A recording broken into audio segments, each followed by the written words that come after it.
নমস্কার, কেমন আছেন সবাই?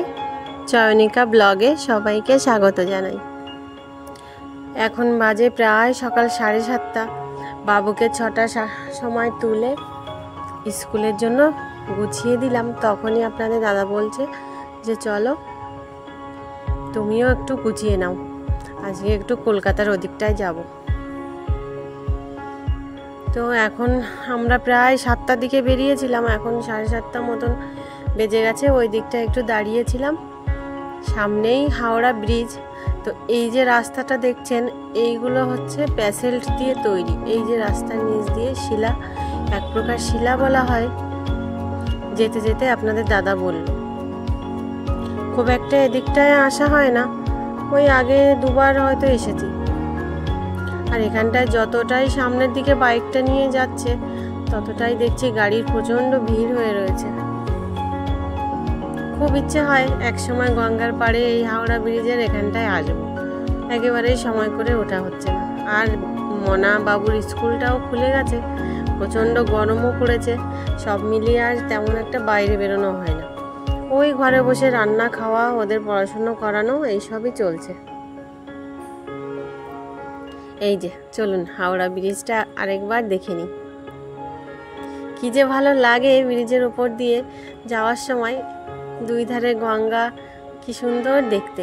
আর উপর দিকটা তাকালেও যে এত সুন্দর লাগে, পুরো ডিজাইনটা যেন উপর দিয়েই করা, কি সুন্দর দেখতে। আমাদের নিজেদের শহর কলকাতা, এখানে অনেক কিছু দেখার রয়েছে, কিন্তু আমরা এই সব না দেখে চট করে দূরে চলে যাই। আমার খুব ইচ্ছে করে কলকাতাটা ঘুরে ঘুরে দেখি।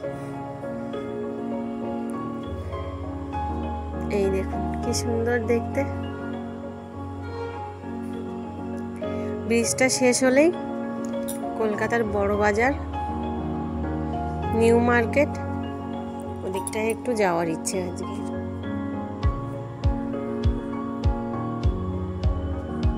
আগে যখন টিভিতে দেখতাম কলকাতার হাওড়া ব্রিজ, কি ভালো লাগতো, মনে হতো কবে যাব একটু দেখব। আর এখন চোখের সামনে দেখে যেন একেবারে চোখ সরানো যায় না। ওই উপরের দিকটা তাকিয়ে থাকা আর নিচের দিকে সাইডে গঙ্গার দিকটা তাকিয়ে থাকা, ভারী ভালো লাগে। ব্রিজটা শেষ হয়ে গেছে, আমরা কলকাতার ভেতরটায় চলে এসেছি।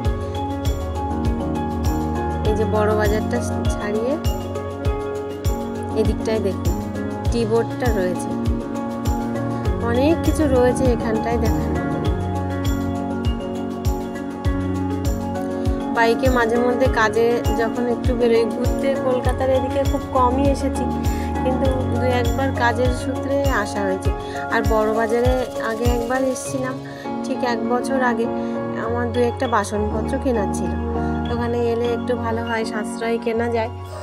তো এসে কি অবস্থা, হাওড়া ব্রিজটা সবে উঠেছি, ধরেছি আর কি ব্রিজটা, নামতে না নামতে কি বৃষ্টি, একেবারে 2 ঘন্টা 2.5 ঘন্টা ধরে বৃষ্টি হলো। আর যেমনই বৃষ্টি শুরু হলো তেমনই সঙ্গে সঙ্গে পুরো কলকাতা জলে যেন ডুবে গেল। এটাই সমস্যা, জলটা প্রচণ্ড জমে যায় এখানে। বৃষ্টি হওয়ার সাথে সাথেই জল, খানিকক্ষণ বাদে বৃষ্টিটা কমলে আবার জলটা কমে যায়।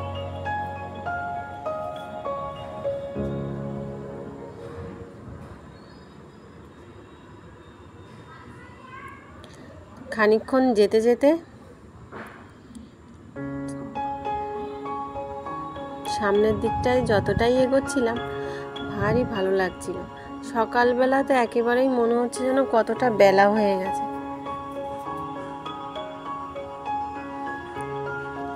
খানিকটা পথ যেতে যেতে কেসি দাসের সামনেই এসেছিলাম, ভেবেছিলাম এখান থেকে একটু মিষ্টি নিয়ে যাব।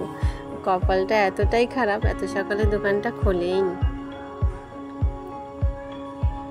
এদিকটায় দেখুন।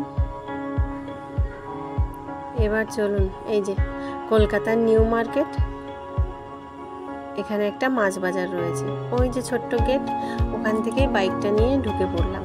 আগে আমি কখনোই আসিনি, আপনাদের দাদা একবার এসেছিল।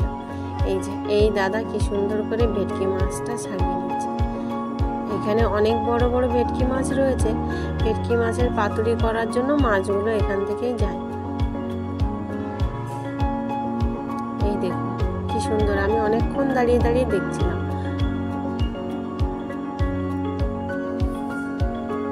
আর এই যে এই মাছ বাজারটা আমার একেবারেই চোখের সামনে নতুন। গলদা চিংড়ি, ভেটকি মাছ, তারপরে কাতলা মাছ, অনেক মাছ ছিল এখানে।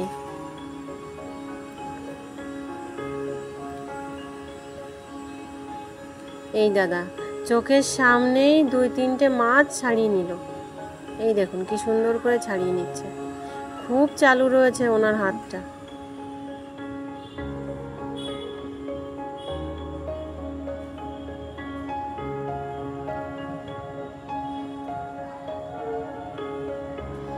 আমি মাছ কাটতে পারি মোটামুটি, কিন্তু এইভাবে মাছটা ছাড়ানো কখনো হয়নি।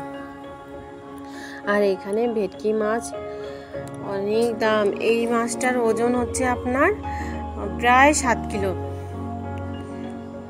তো এই ধরনের এক একটা মাছ কিনতে প্রায় আপনার 3000 টাকার মতো লেগে যাবে। আমি জিজ্ঞাসা করছিলাম আপনাদের দাদার কাছে যে একটা গোটা মাছের কতটা দাম হতে পারে। আমাকে বলছে 3000 টাকা দাও, তাহলে দেখবে গোটা মাছটা তোমার হয়ে যাবে। কিন্তু আমাদের তো অত সামর্থ্য নেই। আজকে এসেছিলাম, আজ এখানটায় যে আসবো তাও কিন্তু আমি জানতাম না। উনি হঠাৎ করে দুটো বাজারের ব্যাগ নিয়ে বেরোতে বললেন।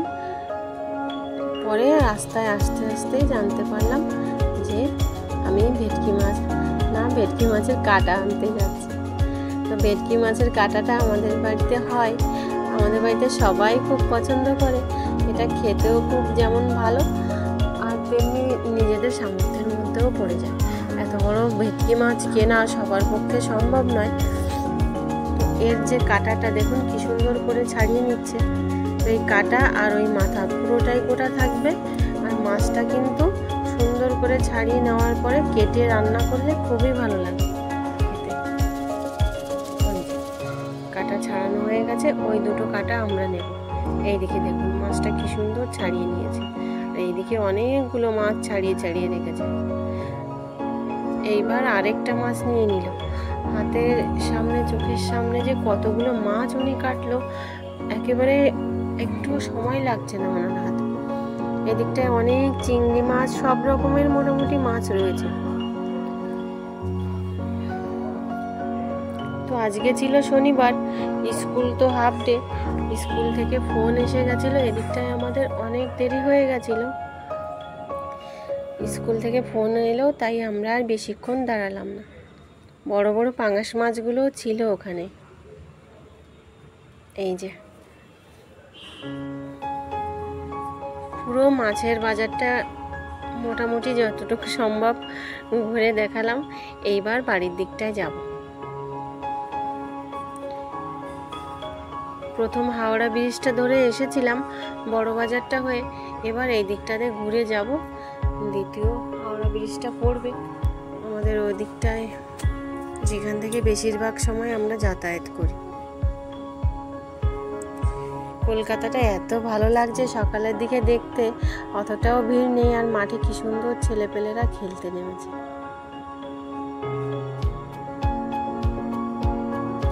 ওই যে দেখুন দূর থেকে দেখা যাচ্ছে কলকাতার সব থেকে লম্বা বিল্ডিংটা।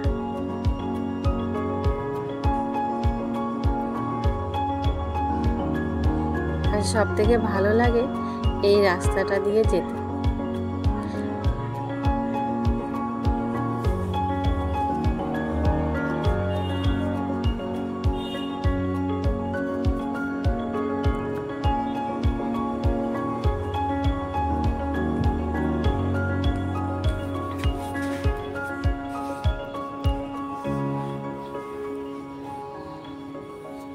খুব ইচ্ছে আছে ময়দানের ওই দিকটায় একবার আসবো, ছেলে মেয়েকে নিয়ে এসে খানিকটা সময় কাটিয়ে যাব। বিকেলবেলা হোক বা ভোরবেলা, ছুটির দিন করে একদিনকে ঠিক আসবো। ওরা এই মাঠটা পেলে খুব ভালো লাগবে ওদের। মাটি, গাছপালা এইগুলো আমাদের জীবনে খুবই দরকার, কিন্তু এই কোথাও সব কিছুকে না আমরা হারিয়েই ফেলেছি। সেরকম মাঠঘাটও পাওয়া যায় না, গাছপালাও পাওয়া যায় না। এই সব কিছুকে বাঁচিয়ে রাখার জন্য আমাদের সবাইকে না একসঙ্গে লড়তে হবে, তো যেতে যেতে বাড়ির দিকটায় এসে গেছি। আজকে আর বেশি কিছু বলবো না। সবাই অনেক ভালো থাকুন, সুস্থ থাকুন, আর আমার ভিডিওটা ভালো লাগলে লাইক কমেন্ট শেয়ার